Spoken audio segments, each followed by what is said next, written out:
Shalom Ouvracha, mes chers amis, nous sommes dans la Paracha et la Kabbalat et Parashat Vayakel. Est-ce que le Mashiach aura des aides? Est-ce qu'il aura des princes? Ou il va faire tout seul? Est-ce qu'il aura des armées? Ou pas? Et qui seront ces armées? Ou qui seront ces princes qu'il aura? Dans la Paracha de la semaine, on voit qu'Akadosh Baruch Hu, il a choisi deux personnes. Une personne qui s'appelle Betzalel et une personne qui s'appelle Aholiav. Pour faire quoi? Pour faire tout simplement le Mishkan. La question qui se pose, c'est pourquoi? Pourquoi ces deux-là, deux personnes? Eh bien, il y a quelque chose d'extraordinaire. C'est marqué dans le pasuk. Vayomer Moshe Reu, Kara Hashem Beshem Betzalel. Regardez, Akadosh Baruch Hu, il a appelé au nom de Betzalel, Ben Uri, Ben Chour. Pourquoi tu marques Ben Chour? Pourquoi tu mets Ben Chour? La réponse, elle est que Chour, c'était le fils de Myriam. Fils de Myriam, ils lui ont demandé de faire le veau d'or. Or, il s'est interposé. Quand il s'est interposé, eh bien, ils l'ont tué. Il a dit, l'accusateur va devenir défenseur. Donc, je vais prendre son petit-fils, et c'est lui qui va refaire la kapara, c'est-à-dire l'expiation du début du veau d'or. Maintenant, il y a quelque chose d'extraordinaire. En quoi? Comment s'appelle-t-il? Uri. Comment ça se fait que Betzalel, eh bien, c'est lui qui va transformer ça, transformer le mal en bien. Comment il va arriver à faire ça? Autre chose, c'est marqué que Aholiav, pourquoi c'est lui? C'est marqué que dans les générations à venir, eh bien, ce qui va se passer, c'est que le Maté Dan, c'est-à-dire le tribu de Dan, ils vont faire un veau d'or. C'est qui? Yerovam ben Nabat. Il va venir, il va fermer toutes les portes de Jérusalem, il empêche à tout le monde de rentrer à Jérusalem, et il fait des veaux d'or tout autour. Et il leur dit, vous vous prosternez là. Ah non, il faut l'expier lui aussi. Il faut l'expier dans le futur.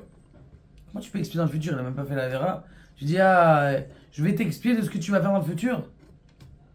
Il y a un yesod très très important, c'est pour ça que je vous demande absolument de diffuser. Akadosh Baruch Hu, qu'est-ce qu'il juge? Est-ce qu'il juge les actes ou la volonté? Eh bien, il faut savoir quelque chose d'extraordinaire. Akadosh Baruch Hu, quand il juge la personne en fonction de sa volonté. S'il a une volonté de faire du bien, mais il n'a pas réussi. Il a une volonté de faire quelque chose, mais il n'arrive pas. Eh bien, ce qui se passe, c'est qu'on va le calculer sur sa volonté. Quelqu'un, il a envie de faire tchouva, c'est comme s'il avait fait tchouva, même s'il n'a pas encore réussi. La volonté, c'est quelque chose d'extraordinaire. C'est le niveau le plus haut, c'est ce qu'on appelle le keter dans la chambre de Kabbalah, c'est la volonté. Le développement de la volonté, d'ailleurs, c'est quoi la différence entre toutes les intelligences artificielles et la volonté et l'homme?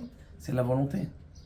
Je veux dire, l'intelligence artificielle, elle sait avoir des sentiments. Aujourd'hui, ils essayent de la faire avoir des sentiments. Elle essaie d'apprendre c'est quoi le beau. L'intelligence, bien c'est ça, c'est évident. Mais la volonté, est-ce qu'elle va d'elle-même se dire, tiens, ce matin, je vais faire un business? Non. C'est si tu lui demandes. Ça, c'est qui a cette volonté? C'est la force de l'homme. Maintenant, qu'est-ce qu'on est en train de dire? On va dire, Chour, lui, il a envie de ne pas faire le veau d'or. Son petit-fils, il a gardé cette volonté. La même chose à Aholiav, il va faire le Mishkan. Il garde cette volonté-là pour que au fond, en vérité, l'homme ou le juif, il ne veut pas faire de la Avodazara. Et c'est la raison pour laquelle, vous allez voir, qui est-ce qui a fabriqué quoi? C'est marqué Tsel El. Aïnou, Sha'asa Yiriot Mishkan Apnimi. Betzalel, il a fait l'intériorité. Et Aholiav, il a fait l'extériorité du Mishkan. Et comme un fruit, dans le fruit, il y a des fruits que à l'intérieur, il est bon, et à l'extérieur, il y a la clipa.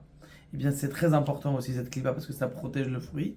Mais il faut savoir que ça reste à l'extérieur. Qui est-ce qui a fait le Beth Amikdash après? C'est Hiram. Hiram, il venait du Mitzah de Dan. Et maintenant, c'est quoi le Mishkan en vérité? C'est quoi le but du Mishkan? Le but du Mishkan, c'est d'amener la présence de Dieu sur terre. Qu'on puisse arriver à élever la matérialité à la spiritualité. C'est pour ça qu'il y avait de l'or, de l'argent, tous les métaux généraux qu'il y a dans le monde, eh bien ils sont dans le Mishkan. Maintenant, le Mashiach, il va venir de Yehuda. Mais il va avoir des sarim, il va avoir des princes. C'est qui les princes qui vont avoir? Eh bien, tout simplement de Dan. Pourquoi? Kanizgar Bezor Balak, Bet Amidash. Dan, on sait, Measef Lechol Amachanot. C'est celui qui ramassait tout ce qu'il reste des temps. C'était le dernier camp. Et ce dernier camp, justement, eh bien, il laissait le temps de passer, il laissait le temps d'arriver, et il ramassait, c'est lui qui ramassait le reste. Ça veut dire, il ramasse tous les juifs qui restent encore. C'est ça le Mashiach. Le Mashiach, il vient pourquoi? Il vient pour essayer de ramasser et de réveiller tous les juifs de plus en plus. Et des fois, on croit que le Mashiach, c'est un homme, et c'est vrai.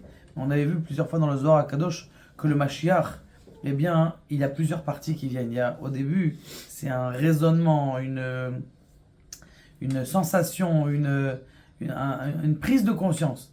Ça, c'est au début le Mashiach. Après, Be'ezrat Hashem, quand tout le monde aura pris la prise de conscience du Mashiach et de la grandeur d'Akadosh Baruch Hu et de la connaissance de Dieu, eh bien, Béhémet, le Mashiach, vraiment, il va venir. Baruch Adonai, la Olam et la Amen.